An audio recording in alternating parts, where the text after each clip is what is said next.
Well, there's an old saying, never question worse. That's because it always can be worse. And if you think COVID-19 is nasty, and it is, it turns out it may have an even more lethal cousin. Here to discuss, BNC's chief medical editor, Dr. Corey Hebert. And Dr. Hebert, let me start you off with the old Hall & Oates lyric, say it isn't so. What is this new strain and what are its characteristics? Yes. So, today this thing is changing, man, so much. That's why I want everybody to just remember, if you don't know what to do, always just keep doing what you've been doing. I think that's really important because we have to stick to basics now because we're about to flood you with information in the next couple of days because there is a different strain. Now, we know that there are about 14 different strains out there across the world. We've known that, but they have been very, very slightly different, and the outcomes have been the same. The symptoms have been the same. The problem with this one, however, is that the strain is more infective.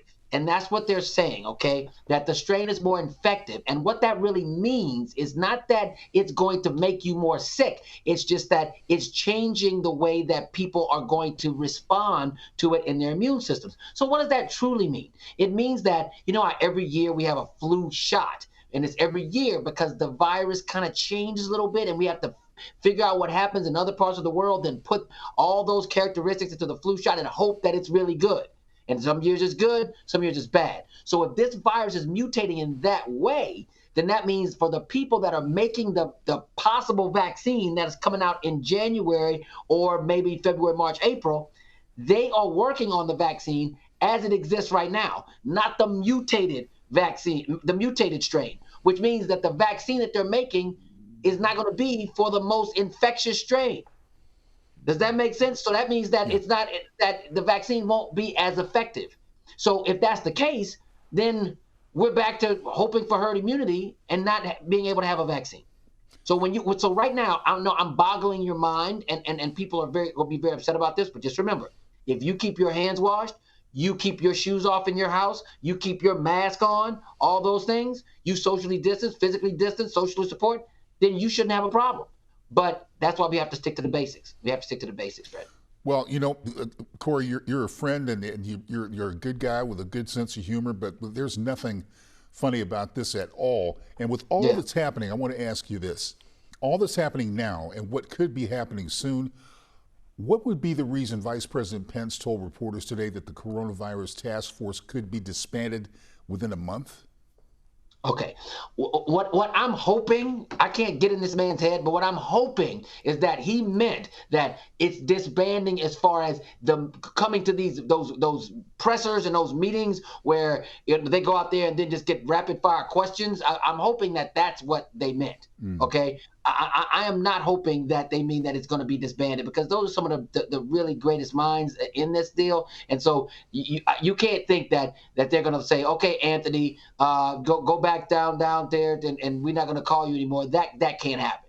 And if that happens, then that would be a travesty, a real travesty. Because right now we also know that the antibody testing, the FDA has pulled that to say that if the antibody testing that you think is protecting you, if you sit at home right now with a test that says, oh, I have an IgG positive antibody test, I'm protected.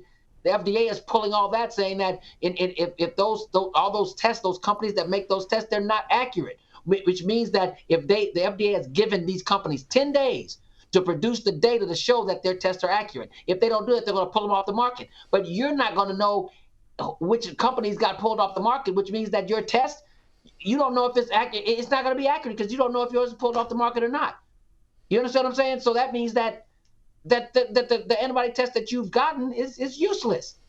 So, like I said, we're going to flood you with a lot of information the next couple of days, but I need you to stay pat. Like your grandmother used to say, just stay pat. Hold what you got and know that if you keep doing what you're doing and you were doing the right thing, then you should be fine. But it's about to be a mess, Fred. It's about to be a mess. Right. Now, from day one, and I mean day one, you've been telling us about the curve and flattening the curve.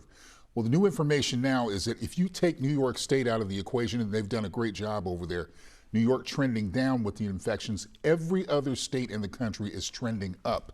How deadly an error is it for these states to be opening up business so soon? How about this? We had the deadliest day in America last Friday, and everything opened Saturday. So it just goes to show you. I mean, we had 2,909 deaths between last Friday and Saturday morning, right?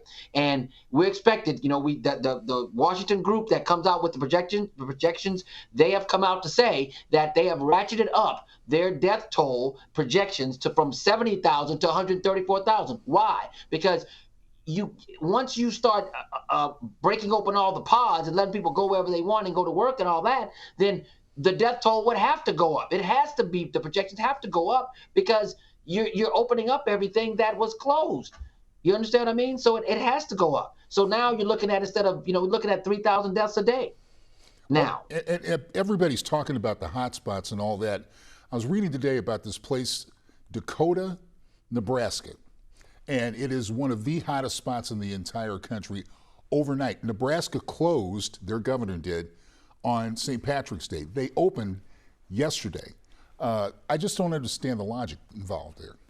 Yeah, well, one thing you always got to remember is that the positive tests, the positive cases are all based on positive tests. So if you do the testing, you'll probably get the positive test because people are going to be positive. But if you're not doing the testing, then you could always say your numbers aren't going up. And I think politically, a lot of people are going to be doing that because we had a town in Lafayette called Lafayette, Louisiana, opened up, and they then one of their biggest testing places, they closed down the same day that they opened up the city. Mm-hmm. So if you don't have a huge amount of tests, you can always justify that you closed that the city's open and look at the numbers. We don't have any new cases, but it's because you're not doing any testing.